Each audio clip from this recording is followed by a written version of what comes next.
I'm Brian O'Donnell, Director of English Services at Zoo Digital, and you're listening to the Audio Description Narrators of America Know Your Narrator series, Beyond Your Narrator episode. Beyond the Narrator bonus episode. Today we're really happy to have Court Soto with us. He's an audio description writer. Thanks for joining us, Court. Thank you for having me. Going to start with a favorite question, what you love about audio description. I went to film school. I've been studying film and writing screenplays and stuff. And I feel it's kind of like reverse engineering screenplays. It's really interesting to approach it that way. But mainly it's the inclusive aspect of being able to involve a broader audience and makes content more accessible to a larger group. So I like that we can help people, and also it's a creative endeavor for sure. Can you talk about the reverse engineering screenplays? That's fascinating. I consider audio description an opportunity to be able to take a narrative scene by scene to convey the visuals to someone who is visually impaired. And I feel like it allows you to put yourself in that mindset of writing a screenplay, because I personally, I've written many screenplays over my time since I was in college. So I'd say over the past 10 years at least. So I've started from conceptualizing an idea, writing it down in a notebook, and then translating that into the script format. It's interesting to be able to have the finished product, and I consider audio description a way of going through the full scope and gamut of just of the writing process. It's really interesting to be able to get the final product, the visual, and translate that back to text. Are there any differences in the audio description script versus when you were writing a film script? Audio description scripts definitely made me more aware of the objectivity that you want to convey in a script. When I would write screenplays, I would kind of fill in a little bit of my own subjectivity to, basically it's for the actor who's reading it to get a better sense of the emotion in the scene without, of course, feeding it to them, because I want to eventually write and direct my own movies, but I feel like giving actors too much direction, just like how audience members should be able to interpret what's happening, I think actors also should be able to interpret it and kind of run with it and let it develop and grow, and they're able to kind of bring something to it. Movies that kind of tell you how to feel or trying to like beat you over the head with a certain emotion, or like they kind of insert maybe a little too much voiceover dialogue to give you like the headspace of what the character's going through. I mean, there's crafty ways to do it, but I feel like, again, all of it's kind of like trial and error and stuff. So originally with screenplays, I would focus on making it clear for the actors, but also trying to really set a mood, because I feel like with screenplays you could be a little bit more personal because it's your project. You're kind of showing little tidbits of your character, and you're directing, you're writing, and so on, and you're conveying that to the actors, so it's a clear message for them to help them convey the story. With audio description, I feel like it has to be something that is objective, so the audience member can enjoy it and if not feel like their hand is being held throughout the whole thing. What a great example, not having your hand held. As an actor, as a voice actor, I find that I do a lot of detective work in the scripts that I'm given, whether it's an audio description script or any kind of script, that there's some really clear indications that the writer has taken a lot of time to give me a sense of maybe the boundaries that I need to stay within, or maybe the latitude of, okay, here's where we're exploring things. I'm curious, from your writing perspective in the audio description side, are you doing the same sort of thing for audiences and giving them kind of boundaries of here's where we're playing, or here's the general gist, or the nuance, or the kind of the brushstroke? Yes, I try to be very general about the description, almost to the point where it's as unbiased as possible. But at the same time, with the current project I'm working on, it's a very visually rich narrative, and I felt a personal goal to give those visuals justice. This one particularly was very much hinging on the visuals, and I took 3 times as long as I normally would on a script. But yeah, for the most part, I like to try to be a fly on the wall, like a wallflower, just subtle, not talking the audience member's ear off. And as far as translating certain words to the voice actor, I kind of approach it with objectivity, and I do that in hopes that the voice actor can maybe run with what I'm writing. I feel like it's a collaborative thing. What a great word, collaboration, that you're supporting as a wallflower. in your writing and telling the visual story, specifically for this current project you're talking about, that you're really supporting the storytelling that's been created in a way that collaboration, we can all work together to make sure that our audiences get that same sort of experience that a sighted audience would get.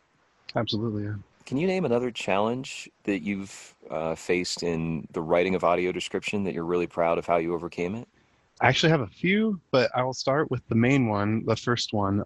Basically, it was a very visually rich war movie. It was extremely daunting to take on because I'd never done anything that intense before. And figuring out how to time it out, figuring out where to put the descriptions with all of that space, it just felt like an uphill battle the entire time. But as I've come to experience projects like that, and especially ones like, say, Handmaid's Tale, where there's a lot of room to breathe and a lot of intense moments that hang between characters, a lot of tension, I start to really approach my audio description as a form of editing, like rhythmic, like musical almost. I look for cues in the sound, like maybe there's like a door slams and okay, that's my out time. I have up until this moment to say this. At first with this big project where it was a war movie with a lot of intense visuals and action and things of the like, I started to kind of whittle it down by like a movie editor or like mixing music. Okay, so there's an explosion here. There's someone screaming here. The strings come in here. I want them to hear the music. I'm like, okay, so that really helped me whittle it down on where I should really describe stuff without affecting the soundtrack too much or the audio. Alternatively, just on a general sense, I'd say a common hurdle is trying to come up with basically 1,000 ways to say a certain type of expression. Like he stares off in the distance with the creased brow or something, and you start to realize the patterns, like, because English is only going to cover so much and so much nuance. And I feel like English is very clunky in a lot of ways. So it's really trying to finesse something that doesn't sound very pretty into a thing that is very ubiquitous, it happens a lot. Like basically if I get into the habit of describing a certain action, I'm kind of like, oh, okay, whoops. I really shouldn't always describe when they're looking off in the distance with some kind of brooding or pensive kind of gaze or what have you, So really it's trying to pick and choose my battles, and how I come to overcome that is when I catch myself kind of like really straining to try to pump the description out in this little window of window. I just stop myself and I say, okay, if I'm really trying this hard to try to come up with the words to finesse this, then it really probably doesn't need to be there. What a great guidepost that is. Well, we're trying to navigate this crazy this medium, Well, it sounds like your clients are also navigating it. When you connect with the clients and collaborate with them, are you also educating them on what your intentions are when it comes to this work? I say the most collaborative moment I've had with the clients or people related to the work was when Joel Snyder came to give us all a seminar, and we were all kind of able to get a sense of each other's style. And going further back, I had a coordinator job at Point 360, and to be honest, it really wasn't a good fit for me. I wasn't a good coordinator, so I had some video description under my belt. So I approached Steve Soto, because I knew he had like credentials in the field and experience with audio description. And so I straight up approached him and asked if that was something he would want to explore more, that I was very interested in it. And he lit up and he was like, yeah, absolutely. And this just so happened, like the timing was just too perfect. He just happened to be in talks with Hulu. And from that point, they actually emailed him that same week, and they wanted to do a sample. Basically, we put together a pitch package for like our description work for them. And we did a test episode of East Los High. So yeah, I mean, it was really cool because I was literally on the way out of being a coordinator. It just wasn't a good fit. Talked to Steve, we hit it off, and yeah, it's all history from there. Let's go from history to future. Where would you love audio description to go? If I can talk about a personal project, audio description has really inspired me in a lot of ways, especially considering how I feel the visually impaired audience tends to kind of come in second. And I don't mean that in any sort of derogatory way. It's made me hyper aware of this dynamic where media tends to be inaccessible at times. I came up with this concept for a horror movie that comes from the vantage point of a dash cam. And the more I've been writing it and thinking about it, I actually really want to make a version of the film that's entirely audio description. And I want that to be actually the primary release of this short film. So going back to your question, what I think would be really excellent is if we start approaching audio description as a primary form of storytelling, like going back to radio dramas. So imagine we get sighted people to kind of abandon that notion for the duration of an entire movie, and we start designing movies specifically without sight in mind. I think that'd be a really incredible experience. Like if we can go back to enjoying a program at the movies, imagine just hundreds of people in a room in an auditorium, just with a black screen, just listening to a story being unfolding. Because I've dabbled with storytelling, and I think it's really fascinating how much meaning you can convey with just sound. So yeah, I think it's definitely worth exploring. And as far as the future for video description goes, I would love to see audio description releases come before the visual.